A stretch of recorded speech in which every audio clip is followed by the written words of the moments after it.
Sir నిన్న release అయిన 'mister Bachchan' మూవీతోని చాలామంది ఏం మాట్లాడుతున్నారంటే 'హరిశంకర్' కనిపిస్తే చంపేస్తారేమో ఫ్యాన్స్ అంటే 'రవితేజ' ఫ్యాన్స్ అని చెప్పేసి ఒక పక్క మనకు వినిపిస్తున్న వార్త. హ్మ్. ఇంకో పక్కనేమో 'హరిహర వీరమల్లు' ఆగిపోయింది కదా సార్.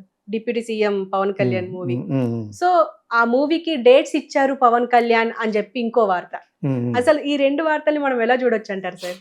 మీరేం చెప్తారు? ఒకదాని తర్వాత ఒకటి మాట్లాడుకుంటూ ఆగిపోలేదు సినిమా. హ్మ్. అతను పొలిటికల్ బిజీ అదే. అయిపోయాడు కాబట్టి, హ్మ్. అతను వెంటనే సినిమాలో యాక్ట్ చేస్తే, ఇది చూసావా మనం ఓట్లేసాం మళ్ళీ సినిమాకెళ్ళిపోయాడు. అతను బుద్ధి చూపించుకోలేదు. అతను వాళ్ళకుంటే డిఫికల్టీస్ ఉంటాయి. ఎందుకు ఆపేస్తాడు? Is a responsible film actor అతను. హ్మ్. ప్రజలకు ఎంత అన్యాయం జరగకూడదు అనుకున్నాడో, అదేవిధంగా సినిమా ఫీల్డ్‌లో వాళ్ళు కూడా అన్యాయం జరగకూడదని అనుకునేటట్టుగా సినిమా ఆగదు. ఎప్పటికైనా రిలీజ్ అవ్వద్దు. నెక్స్ట్ మీరు ముందన్న ఆళ్ళ ఫ్యాన్స్ 'రవితేజ' ఫ్యాన్స్ ఇతను చంపేస్తారనుకోవడం, సినిమా చాలా దరిద్రంగా తీశాడు. కనెక్షన్స్ లేవు, ఏం బాలేదని విన్నాను. నేను సాధారణంగా రివ్యూ చెప్పను. హ్మ్. రివ్యూ చెప్పి సినిమాకి దెబ్బ రాకూడదు. 3 రోజుల వరకు చెప్పకూడదని నేను అంటున్నాను. హ్మ్. కేసు కూడా వేయండి రివ్యూలు చెప్పేవాళ్ళ మీద. సినిమాని కిల్ చేయొద్దన్నాను. కాకపోతే దీనికి ముందు అతను వార్తల్లో ఇలా ఉండడం గురించి కొంచెం జర్నలిస్టులతో గొడవ పడడం, ఆ టైప్‌లో ఇలా ఒక 6 నెలల నుంచి జరుగుతుంది. ఫస్ట్ అవును. చోటా నాయుడుతో గొడవ పడడం. అతను కొంచెం ఓవర్ చేస్తున్నట్టుగా, అసలు ఓవర్ చేస్తాడని నేను ఎప్పుడో ఒకసారి అన్నాను కానీ, అది ఉద్దేశపూర్వకంగా కాదు. హ్మ్. చిరంజీవి దగ్గర ఓవర్ యాక్ట్ చేస్తుంటే అప్పుడు అన్నాను తప్పితే నాకే ఉద్దేశం ఉంటుంది. Is much 20 years junior to me. కాబట్టి హ్మ్. బికాజ్ వీళ్ళందరూ ఈర్ష్యతోటి వాళ్ళు చేస్తున్న పనులు. అక్కడ హ్మ్. ఎవడో పనికిమాలిన జర్నలిస్టులు ఇద్దరు ముగ్గురు ఉంటారు. వాళ్ళతోటి వివాదం పెట్టుకోవడం ఉంది. అలా ఉండటం వల్ల బజ్ వస్తుంది. హ్మ్. సోషల్ మీడియాలో గొడవ పడతా అన్న సంగతి భోంచేసేవాడు ఎవరికైనా తెలుసు. తెలీదా? ఎందుకు చేస్తారు? అప్పుడు కానీ మా హార్డ్‌కోర్. సాత్వికంగా ఈళ్ళు 2, 3 క్వెషన్‌లు అడిగేసి, సాత్వికంగా నువ్వు కూడా చెప్పేసి, సాఫ్ట్‌గాను హ్మ్. చెప్పేస్తే ఎవరు మా hardcore. Nobody will talk about you. So, if right. You wanted to be talked or you wanted to be discussed in social media, you have to make little buzz. For గాని, ఎగైనెస్ట్ గాని చేయాలి. మంచి గాని, చెడు అయినా చేయాలి. గాంధీ గురించి మాట్లాడుకుంటాం, గాడ్సే గురించి మాట్లాడుకుంటాం. సో, హ్మ్. ఆ పద్ధతిలో సోషల్ మీడియా ఉంది కాబట్టి, అతను ఆ సినిమాని 'మిస్టర్ బచ్చన్' అని టైటిలే దరిద్రంగా ఉంది. ఎవడో పేరు మీద ఈ సినిమా అవి చూడరు మనోళ్ళు. అసలు సినిమా బ్యాక్‌గ్రౌండ్‌లో పేర్లు గాని, సినిమా బ్యాక్‌గ్రౌండ్‌లో చూడరని ఎప్పుడో నిర్ణయం అయింది. అలాగ ఆడిన సినిమాలో శివరంజన్ ఒకటే. 'జయసుధ' పల్లెటూరు నుంచి పట్టుకొచ్చి బ్రోకర్ గాడు క్యారెక్టర్ యాక్ట్ చేస్తాడు మోహన్ హ్మ్. బాబు. కానీ పెద్ద స్టార్ అవుద్ది. ఆ సినిమా బాగా ఆడింది. కొత్తోళ్ళు తీసి ఒక 'జయసుధ' తప్ప అందరూ కొత్తోళ్ళే. హ్మ్. 'దాసనారాయణ టగర' ఆ అమ్మాయి గురించి ఆడింది. మంచి సినిమా, మంచి కథాంశం అది. అది ఇప్పుడు 'మిస్టర్ బచ్చన్' ఎవడికి కావాలి 'మిస్టర్ బచ్చన్'? 'కౌన్ బనేగా కరోడ్‌పతి'లు చూస్తారు. ఎప్పుడన్నా చేస్తే గెస్ట్ క్యారెక్టర్లు 'కిల్కి' గడ్డాలు పెట్టి చూస్తారు కానీ 'మిస్టర్ బచ్చన్' అని పెడితే ఎవడు చూస్తాడు అంటున్నాను. ఎవడికి కావాలి? Only title wrong. తర్వాత టీ సీరీస్ వాళ్ళు పార్ట్నర్స్ అనుకోండి ఈ సినిమాకి. హ్మ్. అందులో హిందీ పాటలన్నీ వాడేశారు. నేను చూడలేదు సుమా. హ్మ్. నేను సాధారణ చెప్పను. రివ్యూ చెప్పను. చెప్పిన వాళ్ళ యొక్క ఇది చూసి అసలు అలా చెప్పకూడదు. 3 రోజుల వరకు చెప్పకూడదన్నాను. ఈలోగా మరి బొంబాటు చేసేస్తుంటారు యూఎస్ నుంచి ఇద్దరు. ఒకడేదో పొద్దున్న ఎవడో వాడు పెట్టిన విధం బాగుందని చెప్పిన ఈ వాస్ థ్యాంకింగ్ మీ. హ్మ్. వాడు పెట్టిన విధం వేరే మీమ్స్ అనమాట అది. వాడు పెట్టే రివ్యూ ముందు ఆ మీమ్స్ పెట్టాడు. ఆ షిండే అన్న యాక్టర్ ఇద్దరు కూర్చుంటే వాడు వెనకాల నుంచి ఇద్దరు రాడ్లు పొడుస్తూ ఉంటారు అనమాట. ఈ హ్మ్. పక్క నుంచి రాడ్ వచ్చి మిస్టర్ బచ్చన్, ఈ పక్క నుంచి వచ్చిన రాడ్ వచ్చి ఇంకో సినిమా రిలీజ్ అయింది కదా ఇప్పుడు. 'డబుల్ ఇష్మార్ట్ శంకర్.' ఆ! ఈ 2 ఈడేమో నార్త్ ఇండియన్ రాడ్ అంటాడు. ఈడొచ్చి మలయాళీ రాడ్ అనమాట. హ్మ్. ఆ! అదే వాడు ఏ సినిమాలో కరెక్ట్‌గా దొరికింది వీళ్ళకి. అది నాకు చాలా బాగా నచ్చింది. మొత్తం చూడలేదు నేను. ఇది బాగా ఇచ్చేసారు అన్నాను. ఇమ్మీడియేట్‌గా పాపం ఆయన ఎవరో అతను ఛానెల్‌కి సంబంధించింది. ఈ థాంక్డ్ మీ సెపరేట్‌లీ అనమాట. బట్ హ్మ్. ఎనీవే అది మనం చూసి ఆనందించడం వరకే ఉంటాం తప్పితే ఆ సినిమా పోవాలని కానీ especially I will not do that. Right. ప్రతి సినిమా వెనకాల కూడా చాలా శ్రమ, చాలా హ్మ్. క్యాపిటల్‌లో చాలా ఉంటది. ఇన్వెస్ట్‌మెంట్లు చాలా ఉంటది. అంచేత కాదు ఒకటి నాకు టైటిల్ నచ్చలేదు. తర్వాత 'మిస్టర్ బచ్చన్' అనేది నచ్చలేదు. చాలా చండాలంగా ఉందట సినిమా. ఆ యూఎస్ నుంచి వచ్చినట్టయితే అది ఎలా చెప్పాలా అన్నట్టుగా ఇద్దరు చెప్పారు. ఒకడు కారులో కూర్చొని చెప్తాడు. ఇంకోటి థియేటర్ బ్యాక్‌గ్రౌండ్‌లో పెట్టుకొని చెప్తాడనమాట. హుహు. వాళ్ళిద్దరూ అనమాట. సో, వాళ్ళు కూడా చెప్పకూడదని అంటాను నేను. ఒక 3 హ్మ్. రోజులు గ్యాప్ ఇవ్వండిరా బాబు తర్వాత చెప్దువు గాని అంటాననమాట.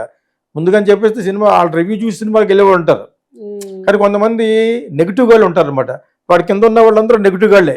ఆ హ్మ్. యూఎస్ నుంచి చెప్పేవాడు అందరూ వీడిని పొగుడుతూ ఉంటారనమాట. ఓకే. హ్మ్. ఆ నెగెటివ్ గాళ్ళు ప్రపంచంలో అన్ని చోట్ల ఉంటారు. నెగటివిటీ ఎందుకుంటది? They failed. There all a big failures అంటాను. హ్మ్. మనకు పెట్టినా కూడా నెగెటివ్ గాళ్ళు ఉంటారనమాట. ఇంకా ఆళ్ళని తప్పించగలేం. వాళ్ళ జీవితం అంతే. హ్మ్. ఇలాగ అంటం వల్ల సినిమా ఇది చూసి దెబ్బతింటదని ఆళ్ళకేం తెలీదు. వాళ్ళ ఆ రేంజ్ కూడా రారాళ్ళు. అడుగు తిని గ్యాంగ్ యాక్చువల్గా వాళ్ళంతా.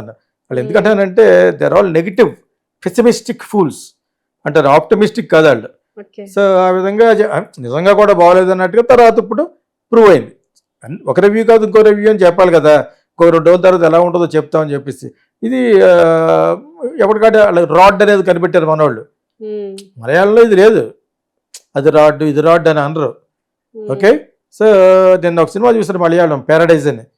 అదంతా కలిసి ఒక ఒక అబ్బాయి రెమ్యునరేషన్ కాకుండా ఒక 50 లక్షలు అయి ఉంటుంది అంతే. ₹1 కోటి సినిమా అయ్యి ఉంటుంది రెమ్యునరేషన్ కాకుండా. ఒక అమ్మాయి అబ్బాయి అంతే. శ్రీలంకను ప్యారడైజ్గా చూపించాడు during the time of this downfall of the economy, ఇన్ఫ్లేషన్లో. అది సినిమా అంతా వాళ్ళకి గొప్ప ఏంటి, శ్రీలంకలా ఉంటుంది కేరళ. 75% కేరళ తీశారు, ఒక 10% వీళ్ళు తీశారు, కానీ 90% అక్కడ తీసినట్టు ఉంటుంది సినిమా. చిన్న సినిమా అది కూడా చూశారు, బాగానే చూశారు యాక్చువల్గా. ఎందుకంటే మనోళ్ళు కూడా పెద్ద స్టార్స్ కూడా మంచి సబ్జెక్టులు యాక్సెప్ట్ చేసి కొంచెం ఎక్స్పెరిమెంట్లు చేస్తే బాగా ఆడతారని నేను 40 ఏళ్ళ నుంచి చెప్తున్నాను. సితారా, జ్యోతి చిత్ర స్టార్ట్ అవ్వని క్రితం నుంచి చెప్తున్నాను. 2 కూడా అందరూ చెప్పేవాడిని ఒక మంచి సబ్జెక్ట్. ఈ మా రేంజ్కి ఏంటి మీ రేంజ్, రామన్న అతని సినిమా కూడా అతను ఇస్మార్ట్ దాని గురించి కూడా బీకేసారి పట్టుకుని పూరి జగన్ అయినా కూడా పూరి జగన్ మీద ఉన్న ప్రేమతోటి నువ్వు అలా తీయట్లేదు ఇలా తీయట్లేదు దెబ్బ అయిపోయావు అని చెప్పి అన్నారు తప్పితే ఇతను తిట్టినందుగా తిట్టలేదు. ఇతను అయితే మరి ఘోరంగా కొడితే కనిపిస్తే కొడతా ఉంటున్నారు. అబ్బాయి ఎవరు, హరిశంకర్. అది ఆ విధంగా తమ్లైన్స్ కూడా పెడుతున్నారు. మరి నిజంగా అన్నారో తెలియదు కానీ ఫర్ దీస్ పీపుల్ టు ఇచ్చే కానీ. బట్ సినిమా అంత ఘోరంగా ఉంది కాబట్టి ఫ్యాన్స్ రియాక్ట్ అవుతారు జనరల్గా. ప్లస్ దానికి ముందు ప్రెస్లో అతను కొన్ని వాళ్ళ వాక్ వివాదం జరిగింది కదా ఆ ప్రమోషన్ టైంలో. సో అది కూడా జాయిన్ చేసుకుని మాట్లాడతారు జనరల్గా. సోషల్ మీడియా మరి అవన్నీ అబ్జర్వ్ చేస్తూ ఉంటారు కదా. నువ్వు పెద్ద పెద్ద మాటలు మాట్లాడడం, తీసిన సినిమా చెత్త సినిమా అన్నీ హిందీ పాటలు అట. యాక్చువల్లీ హిందీ పాటలు అంటే నాకు చాలా ఇష్టం.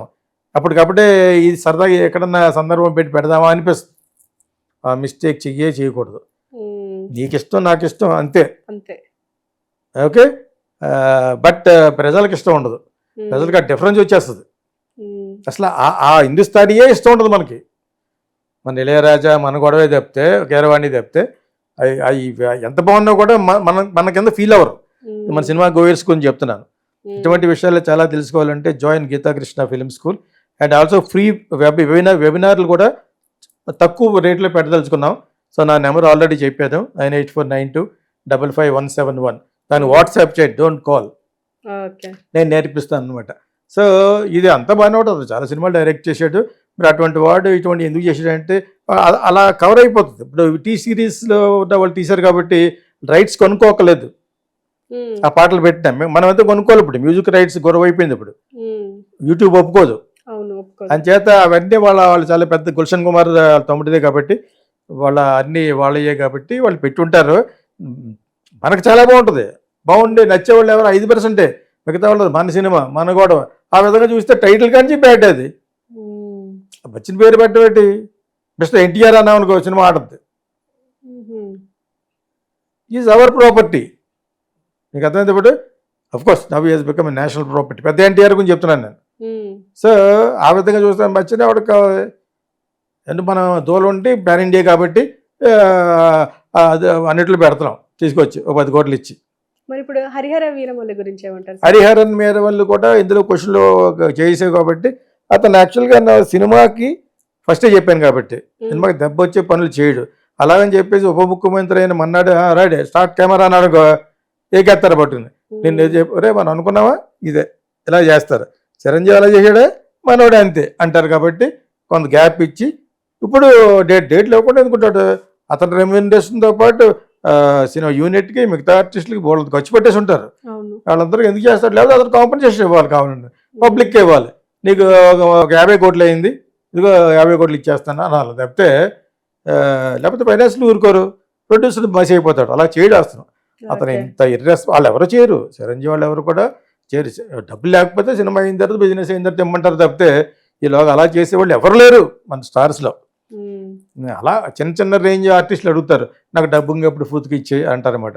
సో హరిహర వీరమల్లుకి ఇవ్వటం అనేది అన్ఫార్చునేట్గా రాంగ్ టైంలో ఇచ్చాడు. ఈ మిస్టర్ బచ్చన్ రిలీజ్ అయినా కూడా ఒక సినిమా ఫ్లాప్ అయితే దినదినగంట 100 ఏళ్ళ ఆయుష్ మన డైరెక్టర్కి. ఈ సినిమా దొబ్బింది ఇప్పుడు నెక్స్ట్ సినిమా మీద పడుతుంది అది. అవును. డేట్లు ఇచ్చినా ఖర్చు పెట్టాలి, ఫైనాన్స్ ఇచ్చేవాడు సమస్య ఇస్తాడు, అయినా ఇస్తారు. బికాజ్ ఆఫ్ పవన్ కళ్యాణ్కి ఫ్లాప్ సినిమా కూడా బాగా ఆడదు కాబట్టి అవును. అవి ఇస్తారు, ఇవ్వాలని కోరుకుంటాం. ప్లస్ ఆల్సో మంచి జరగాలి. అది ఈ డైరెక్టర్ అక్కడ మైనస్. ఇప్పుడు శంకర్ సినిమా ఫ్లాప్ అయిపోయింది ఇక్కడ, ఇండియన్ 2. మరి చిరంజీవి కొడుకు దెబ్బ వచ్చిందా? వస్తుంది, వచ్చిందా ఏంటి? మీరు లోపలికి వెళ్ళి దూరితే తెలుస్తుంది. Okay. So that effect will be there because next cinema మీద పడుతుంది అది. అవును. definitely. ఫైనాన్స్ ఇవ్వడంలో పడుతుంది, బిజినెస్ అడ్వాన్స్ ఇచ్చేవాడు పడుతుంది. 4 రకాలుగా సినిమా రిలీజ్ చేస్తారు. ఎంజీ అనో లేకపోతే అడ్వాన్స్, రిటర్నబుల్ అడ్వాన్స్ అనో, ఇవన్నీ కూడా బాగా ఇదైపోతుంది అనమాట. ప్రొడ్యూసర్కి అనుకువగా ఉండదు. It will be difficult days. ఇప్పుడు ఎంత చేసే సినిమాలు అన్నీ కూడా అలా ఉంటాయి. విజయ్ బాబు ఎంత దరిద్రంగా తీసాడంటే ఆ సినిమా మీద నమ్మకం పోతుంది. ఓ పక్కన ఉప ముఖ్యమంత్రి డేట్లు కూడా ఇవ్వలేని పరిస్థితుల్లో ఇస్తున్నాడు, ఇంకేం చేస్తాడు అంటారు. సో అటు జరగకూడదని అలానే కోరుకుంటాను నేను. బట్ ఈ విషయం అట్లీస్ట్ ఆ సినిమానే బాగా ఆడాలి.